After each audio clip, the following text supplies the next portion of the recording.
Monster RX93.1 presents The Morning Rush. The Morning Rush, the country's favorite morning program on FM radio. Music, laughs, all the hot tea, and the hilarious top 10. Your hosts, Chico, Hazel, Markki, and Rica. The Morning Rush. Yes, we have someone that, used to call RX home. We have host and sportscaster Martin Javier joining us today. Hey, Martin! Woo! Thank you so much. Hi, Martin! Homecoming to, Oo nga eh. Hi, Rica. Hi, Markki. Hi, Chico. Hi, Hazel. Hello! Feeling ko ako lang yung di ko pa nami-meet si Martin in person. Hindi pa. Right. Yeah. Yeah. Pero Martin, who used to train you at the station? Initially, it was Sir Louie and Anna, and then it became Frank eventually. Pero mostly it was who trained me and who tagged me along in different parties outside of. Yeah, definitely. I remember one of the more memorable times I bumped into Martin. We were going live. We were broadcasting live in Boracay. Yeah, like the Morning Rush live in Boracay, and we were there. So hosting, facing the ocean, because we were in one of the establishments there, and we had our setup, so we could see the people walking by, and two kinds of people who just woke up, and people who were struggling to stay upright, going back home from a night of partying, and who should we see, ambling by? I was like, Martin, what are you doing here? It was my early morning walk. Early morning walk. Early morning walk wearing last night's clothes. Yeah. That was crazy. I was like, hey guys! Kahit medyo hilo-hilo pa. Can I sit in with you? As in, that glazed look, like Martin gave us this maybe like 5-second look na, I know you guys. Medyo matagal nag-register. It took a moment. Kasi malayo na kinakad ko, sino ba talaga to? Right. Ito si Renz Rufil says, ilang taon si Chico nung nag-start mag-Radio 1 si Mark? Ayun. That is the question. Hindi na. 32. Wala na maniniwala niya. I'll let you guys do the math. Mga 20. No, pero remember Martin, like the whole this radio thing. I met Martin when I was the speaker at the orientation of our org in UP Diliman. Yeah, and he was one of the applicants. Tapos, I did the talk, and then they were there. You were was Trish your batchmate? Trish was a batch later. Parang after there. Yeah, so pero like, Trish Terada from CNN. Yes, she was my buddy. And she was also from the same org. And then, we asked, we were like, come on. So after they joined the org, they also joined Radio 1. And the rest is history, right? So, cool. May picture pa ako noon, yung nakagano kami kay Trish. Sobrang college vibes. Batang-bata pa rin si Chico nun eh. Parang fresh out of college lang ata siya nun eh. I was probably mga 28, ganon. Wow! That was Martin. I was probably Martin, corroborate my story. Yeah, perpetually 36. 36 si Chico every year. Nag-stop na lang. Forever 36. But how are you, Martin? I mean, it's been a minute. It's been a hot minute. And how are you doing during this ECQ? We know that one of the biggest things or one of the biggest industries affected by the situation we're in now is sports, diba? Live sports. And that's basically your bread and butter now. So how are you doing? Well, it's definitely a big adjustment for me since I'm not used to being at home all the time. I think my schedule before was I do games and then I would do UKG in the morning. But now no sports, everything's canceled. So it's a different lifestyle for me. It took me a while to get used to it. I think it took me about a month to get like a routine ready or built, but eventually I got to it. But I'm sad though, everything's canceled. I hope everything goes back to normal, and because every day we used to like go out, and I rarely go to an office setup, so it was tough, but I think I've adjusted now. So ano, Di ba sabi parang mo, ano, di ba parang meron kang itch to like, report on something? Do you watch like a random game? Tapos like, Yeah. tapos magre-report ka na lang on it or like commentate. Oo, actually, ginagawa ko yan. Para lang alam ko na kaya ko pang gawin. Kasi mahirap na parang pag bumalik kami, hindi ko na alam paano to gawin. May ganun eh. Tapos, okay naman. And then I watch games kasi they replay the old games. So I reminisce. I take So a when you moment watch, and do you put it on cry. mute so you can Huh? you can do your own commentating? Do you put it on mute tapos ikaw yung nag-annotate? I've done it, I think, twice already. Medyo weird. Pero yeah, I've done it. Naka-cabin fever ka now that you're just at home. Sabi mo, hindi ka sanay to be just in the house. Yeah, I at first, siguro the first month and a half, or at least first month, medyo ganon. It took me a while. Tapos yung body clock ko sobrang weird. Dati, gising na ako ng mga 3 a.m. Ngayon, gising ako 12 noon. Sabi ko, Hello? so the change was super drastic. 12 noon ako nagigising normally. Ngayon. So sabi mo, Quarantine. you're not used to being in the house all the time. Pero sanay ka ba to be in somebody else's house all the time? Yan na. It's necessary. FYI, merong nickname si Martin before sa RX. So, pag nakikita namin si Martin, ang tawag namin sa kanya, Bangus. Why? Bangus! Kasi matinik. Hindi ko to alam. Ayan. Pag nakikita namin si Martin, andyan na si Bangus. Ganyan. Kasi nga, matinik. Matinik na. Baka mas maganda kung ulo ng bangus. Di ba mas matinik yung ulo ng bangus? Hindi ko sure kung totoo yan. Pero Yun din ang sabi mo noon.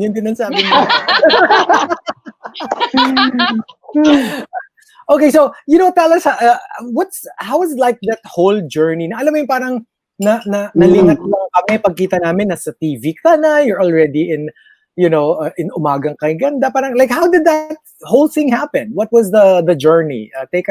Walk us through from RX, tas biglang you got into sportscasting, and then how did you land your TV gig?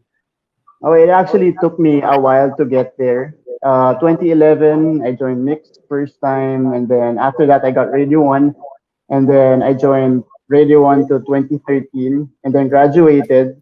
Tapos nag-advertising muna ako, social media. Right. Community manager, social media community manager. I remember that. Yeah, that ran for about 3 years, I think, and then.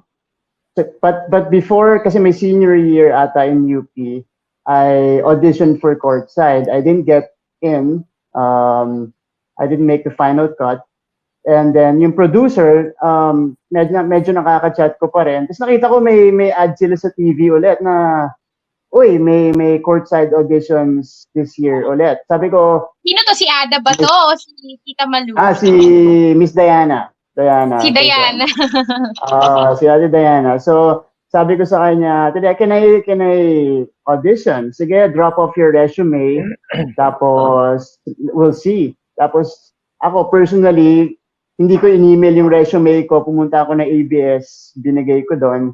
And then, after siguro mga 1 day or probably 2 days, kinontak ako nung isang producer from a different league, which is NCAA, because Miss D handles UAP. NCAA naman, si Sir Vic contacted me, and then sabi niya, pwede ka ba mag-audition for Anchor, diretso ng Anchor. Wow! Sabi ko, sobrang kilig ako. Nasa parking lot ako nung kakatapos ko lang yata mag-gym. Sabi ko, ano gagawin ko? Di ko alam yung feel ko, kasi diretso na. So that was initially my dream to become an anchor. Pero Freudian slip. Pwede. Freudian slip. Si Martin next week. To be an actor.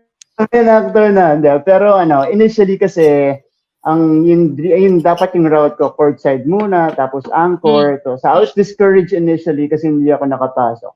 So it was, a big moment for me. And then I came in, I auditioned, and I was so nervous.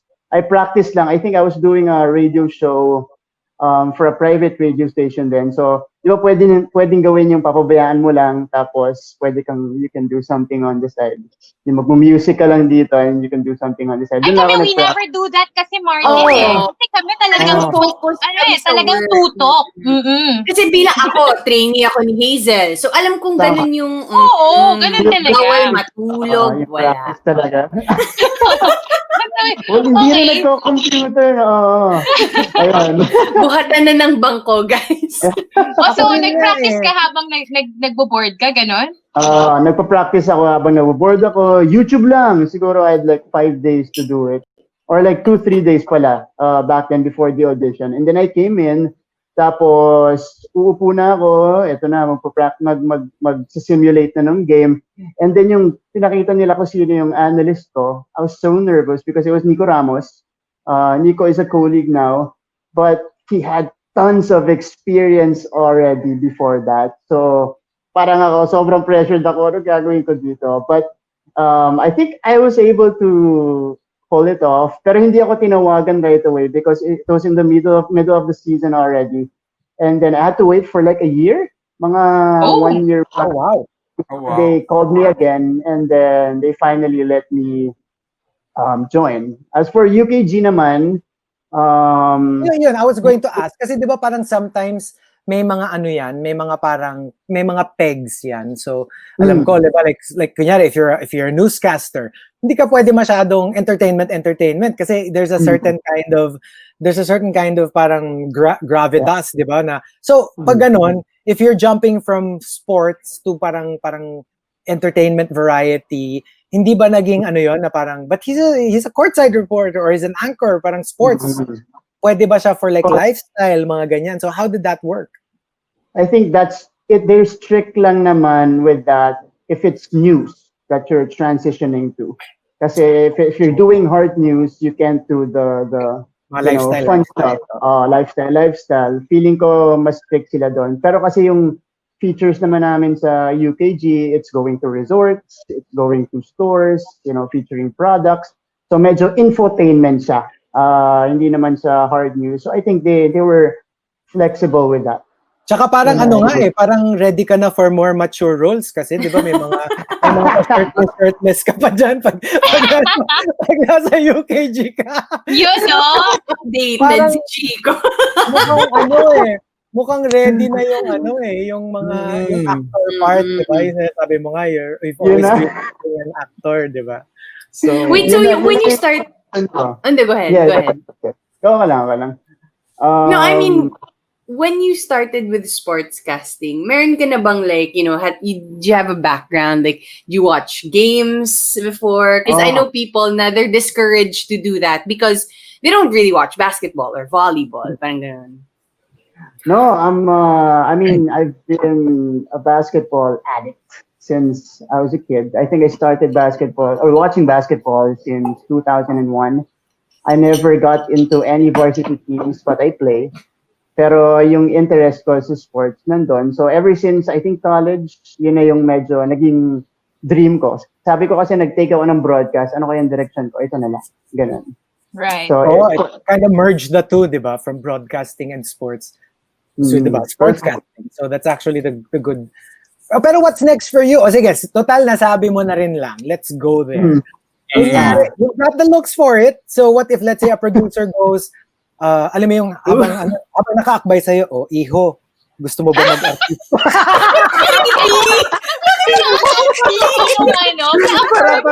My God. Ano yung ginaganon pa yung shoulder? Or ginaganon pa yung shoulder mo, di ba? Iho? Grabe. Atin kita. But seriously, are you, sabi mo naman, hindi naman problem yung as long as you're not hard news, pwede naman, di ba, mag-transition. So what if, let's say, offer ka, biglang, star movies, would you be willing to try out acting? Yeah, actually, before I went into sports, I was doing a little bit of commercial modeling. I think I did it for 1.5 years. And then, tapos on the side din, may mga movies din. Pero hindi naman yung main role. Mga indie, ganon. Mga indie, ganon. Pero tapos yung mga support role, may mga ganon. And okay naman siya. Masaya naman. So, I think I-DM mo sa akin yung title ng mga indie. Hindi naman mature roles yung mga... Hindi ba mature roles? Ano lang. Sabi, sino daw yung magiging leading lady mo? Ay! You will get a chance. Local, ha? Local. Juicy. Go. Okay. Feeling ko Liza Soberano. Wow. Yes. Yan. Yeah. And I have a story actually. Look like. Local. Pero may story actually ako nung medyo nakita ko first time ko nakita si Liza sa ABS. Hindi ko siya na-meet, pero dun sa ABS parang lobby. She was waiting outside and kala ko na malikmata lang ako na siya. So I had to confirm and then lumabas ako. Tapos nakita ko siya nga and then I just froze. Sabi ko, sobrang ganda niya. Ganun lang. Nandun lang ako, nakatitig lang akong ganun. Tapos hindi ko alam nangyari sa akin. Parang ako na-petrified na nakita ko sa kanya. Literally parang petrified. Parang nalunok mo yung tongue mo, ganun. Parang nawala yung hindi ka nakasalita. The thing about Liza is it's not just beauty. She's just such an amazing person. Right. That's true. She's so nice. She's so genuine. When she tells you as it is. She was telling me about her finger and how it got broken and the entire procedure. She showed me every graphic detail. I was like, oh my gosh, this girl, she's not scared of looking, not pretty. Essentially, she's just a human being that's just a beautiful inside and out. So that's why I really like Liza. Yeah, Liza is. Hello, Liza. Ito, sabi ni Happy Xander, sana maging open din siya for LGBTQ roles. Hello? So yun na lang, if you were to co-star with an actor, kasi kunyari, diba, ganun yung movie the role calls for it. O, sino gusto mo naman na co-actor? Tapos si Enrique naman, no? Si Liza. Para list ka na rin. Sige, para consistency, Enrique. Why not? But I once did parang an LGBTQ commercial before for a certain telecom brand. It was fun. It was a wholesome commercial. I remember this. Yeah, yung nasa tindahan kayo. Yan. I remember that. Oh yeah. Oh my gosh, research. RX So I remember kasi pala people like, may commercial si Martin. Tapos ganun. Grabe kayo ha. So di ba, parang we were saying na parang, remember how, kayong tatlo, mga Radio 1 kayo. Kami lang ni Markki ang hindi. Pero, di ba, every show had Radio 1 except the Morning Rush. Kasi nga, medyo hectic, mahirap magturo. Pero, every now and then, magsasubmit ako ng listahan sa mga boss na parang, Bikini Man. Listahan or poster? Isang name lang nakalagay. Alam mo yung, wait lang Rica, parang offended kami kasi feeling ko kaming dalawa ni Rica, never mo kaming sinubmit dun sa listahan mo. Alam mo parang nung dumating ako for my first day, siguro si Chico parang, hay nako. Ang true story dyan, nung first day nyo sa Morning Rush, sabi ko, Radio 1 pala kayo noon. So wala siyang idea, guys. Grabe. merong short list na parang, bosses, I can't man. Kaya naman namin mag-train, di ba? Oh. Grabe! Hindi, alam mo, yung listahan talaga ni Chico, Martin Javier. Tapos number 2, Javier, Martin. Tapos number 3, M, Javier. Grabe, oo. Feeling ko yun talaga yung list. Any Radio 1 with initials MJ. Tapos pinadala si MJ. No, someone's asking, what's your quarantine at the moment? Ooh, Song you've been listening to. foreign tunes. I've been listening to Wag yung wag yung press release, yung totoo. Okay. Hindi kasi nanonood ako ng Community sa Netflix. So, I've been listening to a lot of Childish Gambino, si Donald Glover. Siguro yung favorite song ko would be Firefly and Sweatpants. Kasi sobrang galing niyang tao. He's an actor, he's a producer, he's a rapper, he's everything. Right? Basically. Super talented. What else have you been watching aside from Community? I've been watching Friends. Well, reruns. Yes. That's the ultimate transition show. Eh? If you're done with one season, or if all the seasons of one show, tas naghahanap ka pa ng next show, Friends yung ano. And I recently watched Extraction, and I did How was it? Is it good? I haven't watched it yet. It's a fun movie. And kasi naglalaro ka ng Call of Duty ngayong quarantine. So, it's like Call of Duty in real life. So, medyo intense. Ako kasi talaga yung paulit-ulit lang sa YouTube na pinapanood kong quarantine ko, bawal lumabas. Promise. Grabe si Chico. As in, Wala na siyang ibang kinanta. Like, it was never stuck in my head, right? Until Chico posted this meme of this paano kung pero pag sinabing pug with a pug, like a dog pug. Yeah. And ever since I saw that meme, it's just so in cute. my head, like, whenever I sing it, I keep thinking of a pug. Yeah. Like, pero pag sinabing it's stuck in your head. Oh my gosh, it's terrible. Yeah, I mean, it's not terrible. It's great that she was able to come out of that, but like, oh my gosh, Right. it's And di ba may merch? Meron siyang shirt. may merch na, may shirt Yeah. siya, I saw. Yeah. I want. Yes. I super want. Wow. But I think Ano, it's fundraising also for COVID-19 Of course. patients. And But in okay, fairness to, go. so for Martin, parang like, you're part of our community in the entertainment industry na medyo stressful tong situation natin, di ba? Like, sports obviously is going to be difficult in the long-term scenario. Entertainment, we don't know yet. We're trying, but we don't know yet where this will take us. What's your frame of mind at this point? Being in the industries na talagang, I guess, most affected by our crisis right now. What's going through your head? Well, for me, I felt it because it's TV, our network got shut down just recently. So I really felt it. But I think we have to adjust with the industry. Like, everybody's going digital now. So all of the episodes are going online. But at the same time, since you can do, a lot of things at home, you can also, I think, do another thing on the side. Like, for me, I started, doing online courses, and then journalism courses, and then I started writing just recently. So for me, it's just reinventing yourself, and I guess because there's so much uncertainty, you're not even sure. And with the economic crisis as well, you're not even sure that companies will invest a lot in marketing and stuff like that. So I think it's important to reinvent and just and also important to adjust with the times, and especially with the Zoom technology, the online chats.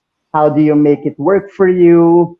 And I know a lot of people in the business as well, in sports, who started their own podcast, which is actually fun and easy because wala. O ano ka lang eh, nasa bahay ka lang, so you get to chat, you just contact the players, and then you interview them. So for me, I'm just taking it day by day, I guess, and seeing where it goes. But at the same time, trying to be productive and trying to invest in another thing that will work in the long run.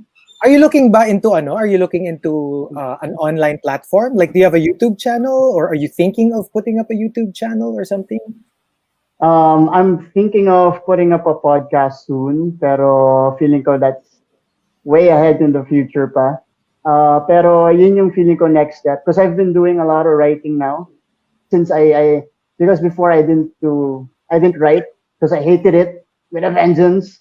But now I'm starting to like it. I'm starting to love it, and I think I'm gonna focus on that first, and then before transitioning to YouTube, and then para may idea kasi ako na mag-work yung dalawa. Yeah, in the future. True. Para may clear path ka. Ito, Martin, hindi naman sa you have to take the suggestion. Pero I think some people would be happy kung maisipan mo yung, alam mo ba yung OnlyFans?